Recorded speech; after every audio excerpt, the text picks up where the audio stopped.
नमस्कार दोस्तों, आप सभी का स्वागत है target classes with Harish sir में। इस वीडियो में हम बाल विकास एवं शिक्षा 7 से संबंधित कुछ अति महत्वपूर्ण प्रश्न देखेंगे जो आगामी सीटेट की परीक्षा के लिए बहुत उपयोगी होंगे। और जो लोग हमारे चैनल पर नए हैं वह चैनल को सब्सक्राइब करके बेल आइकन को प्रेस कर दें, जिससे किसी भी नए वीडियो का नोटिफिकेशन आप तक समय से पहुँच सके। देखते हैं आज का फर्स्ट क्वेश्चन। सीखना क्या है, यानी सीखना क्या होता है।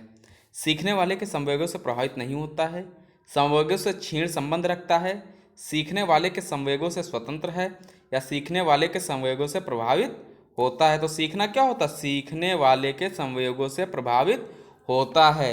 यानी इससे पता चलता है कि सीखने की वाले की रुचि किस प्रकार की है, उसकी रुचि पर निर्भर करता है कि सीखने की प्रक्रिया कितनी तेज है या कितनी धीमी है।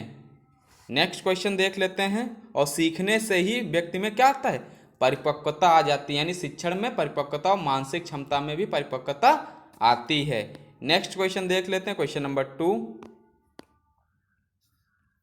जब विद्यार्थियों को समूह में किसी समस्या पर चर्चा का अवसर दिया जाता है तब उनके सीखने का वक्र, यानी कोई विद्यार्थियों का एक समूह है, उसमें किसी समस्या पर चर्चा करने का अवसर अगर छात्रों को दे दिया जाए तो उनके सीखने का वक्र क्या होगा, वो बेहतर होगा, क्योंकि कुछ ना कुछ नया सब बच्चे मिलकर सीखेंगे और उनका वक्र कैसा होता जाएगा, हमेशा अच्छा होता जाएगा, नहीं बेहतर होता जाएगा, बेहतर होता है। ए ऑप्शन सही होगा। नेक्स्ट क्वेश्चन देखते हैं। निम्नलिखित में से कौन सा उदाहरण प्रभावशाली विद्यालय की प्रथा है।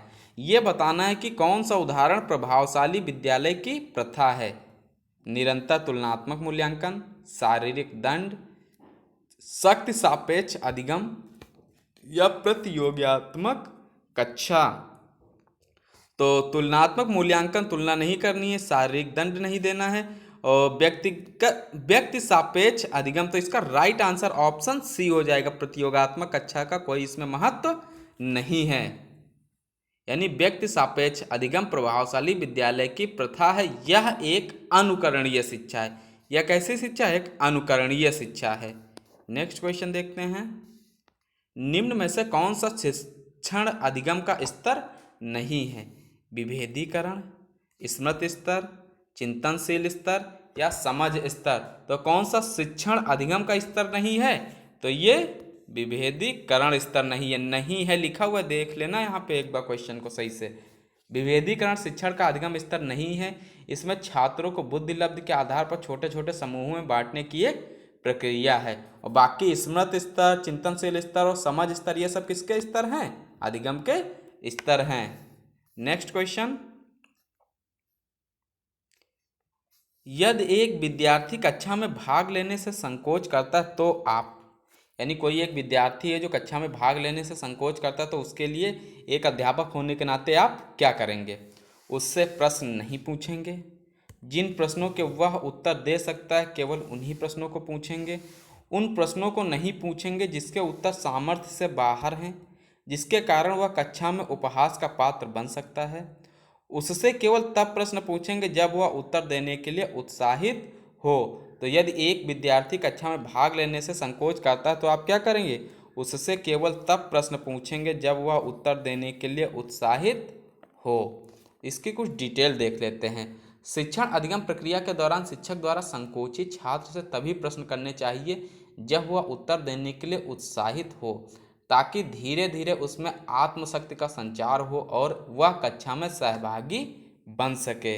नेक्स्ट क्वेश्चन देखते हैं। शिक्षक का बर्ताव होना चाहिए, यानी शिक्षक का बर्ताव कैसा होना चाहिए।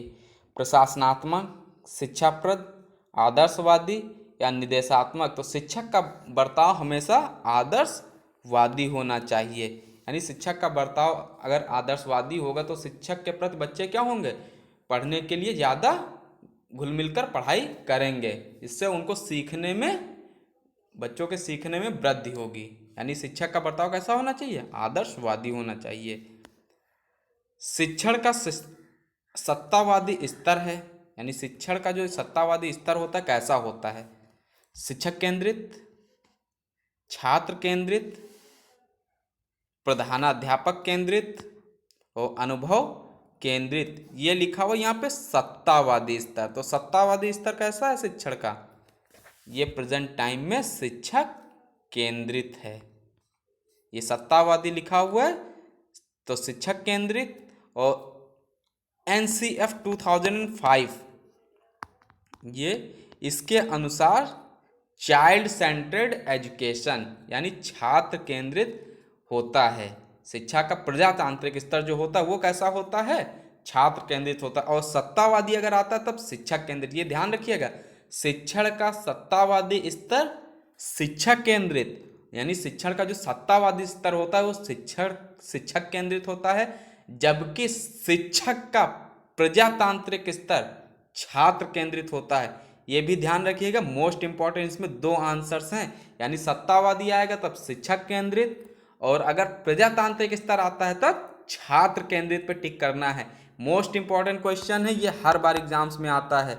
सभी बच्चे वहां पे देखते हैं छात्र केंद्रित लगा देते हैं। सत्तावादी अगर लिखा होगा तब शिक्षक केंद्रित लगाना है, अगर प्रजातांत्रिक स्तर लिखा हुआ है तब छात्र केंद्रित लगाना है। ये ध्यान रखिएगा आप लोग।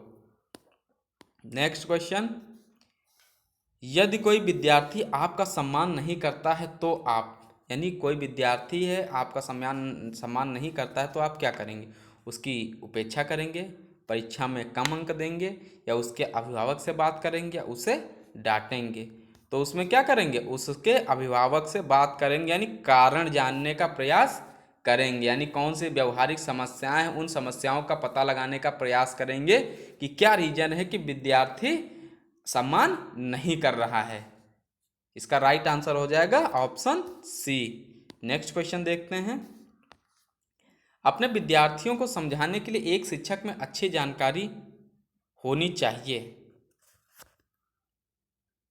बाल मनोविज्ञान की, बच्चों को समझाने की प्रवृत्ति की, विषय वस्तु के प्रति विद्यार्थियों के मत की, या उपरोक्त सभी। तो अपने विद्यार्थियों को समझाने के लिए एक शिक्षक में अच्छी जानकारी होनी चाहिए, कौन सी? बाल मनोविज्ञान की, बच्चों को समझाने की प्रवृत्ति की, विषय वस्तु के प्रति विद्यार्थियों के मत की, यानी कि इसका राइट आंसर होगा ऑप्शन नंबर डी, उपरोक्त सभी।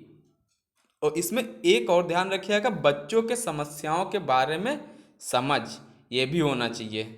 नेक्स्ट क्वेश्चन देखते हैं, 10 क्वेश्चन और आज का ये लास्ट क्वेश्चन, विद्यार्थियों में श्रम की स्फूर्ति का विकास करने के लिए, यानी विद्यार्थियों में श्रम की स्फूर्ति का विकास करने के लिए शिक्षक अपने ही श्रम में प्रवृत्ति दिखाएगा, शिक्षक श्रम के महत्व पर व्याख्यान करेगा, समय समय पर विद्यार्थियों को श्रम करने का अवसर देना पड़ेगा, या विद्यार्थियों को श्रम करने वाले लोगों का उदाहरण देना पड़ेगा।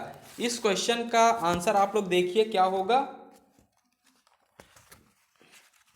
एक बार क्वेश्चन सही से देख लीजिएगा। विद्यार्थियों के श्रम की स्फूर्ति का विकास करने के लिए शिक्षक अपने ही श्रम में प्रवृत्ति दिखाएगा, शिक्षक श्रम के महत्व पर व्याख्यान करेगा, शिक्षक यानी समय समय पर विद्यार्थियों को श्रम करने का अवसर देना पड़ेगा। तो इसका राइट आंसर होगा ऑप्शन नंबर सी, यानी समय समय पर विद्यार्थियों को श्रम करने का अवसर देना पड़ेगा।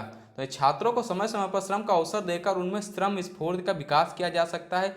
इसीलिए आजकल विद्यालयों में NSS, NCC तथा खेलकूद जैसे कोर्स विद्यालय के पाठ्यक्रम में लाए गए हैं। तो इसका राइट आंसर होगा ऑप्शन नंबर सी। ये थे आज के 10 अति महत्वपूर्ण प्रश्न। कुछ आज वन लाइनर क्वेश्चंस भी देख लेते हैं। बिने साइमन बुद्धि परीक्षण के प्रतिपादक, हमने 14 क्वेश्चंस एक दिन डिस्कस किए थे इसके पहले के पहले वीडियो में, तो आज उसके आगे डिस्कस कर लेते हैं। बिने साइमन बुद्धि परीक्षण के प्रतिपादक हैं बिने एवं साइमन। और उसके बाद अगर आ जाता है बुद्धि परीक्षणों के जन्मदाता, अगर पूछ लिया जाए बुद्धि परीक्षणों के जन्मदाता कौन है, तब क्या होगा, बिने। एक खंड बुद्धि का सिद्धांत बिने ने दिया था, 2 खंड बुद्धि का सिद्धांत स्पीयरमैन ने दिया था, 3 खंड बुद्धि का सिद्धांत स्पीयरमैन ने दिया था, सामान्य व विशिष्ट तत्वों के सिद्धांत के प्रतिपादक स्पीयरमैन है, बुद्धि का द्रव्य यानी द्रव्य शक्ति का सिद्धांत स्पीयरमैन, और त्रिआयामी बुद्धि का सिद्धांत मोस्ट इंपॉर्टेंट है, वन लाइनर में कभी कभी पूछ लिए जाते हैं क्वेश्चन, सीटेट में भी, गिलफोर्ड। ये दिया था इन्होंने 1967 में। बुद्धि संरचना का सिद्धांत फिर गिलफोर्ड ने दिया था। समूह खंड बुद्धि का सिद्धांत दिया है थर्स्टन ने। समूह खंड बुद्धि का सिद्धांत किसने दिया है, थर्स्टन ने। युग्म तुलनात्मक निर्णय विधि के प्रतिपादक भी थर्स्टन है। क्रमबद्ध अंतराल विधि के प्रतिपादक भी थर्स्टन है। समदृष्टि अंतर विधि के प्रतिपादक थर्स्टन व चेव हैं। न्यादर्श या प्रतिदर्श वर्ग घटक बुद्धि का सिद्धांत थॉमसन ने दिया था। पदानुक्रमिक क्रमिक महत्व बुद्धि का सिद्धांत बर्ट एवं बर्नन ने दिया था। इंपॉर्टेंट है ये भी। तरल ठोस बुद्धि का सिद्धांत आरबी कैटल ने दिया था। आज इतने ही क्वेश्चन देखते हैं। नेक्स्ट वीडियो में नए क्वेश्चंस के साथ में मिलते हैं। तब तक के लिए नमस्कार।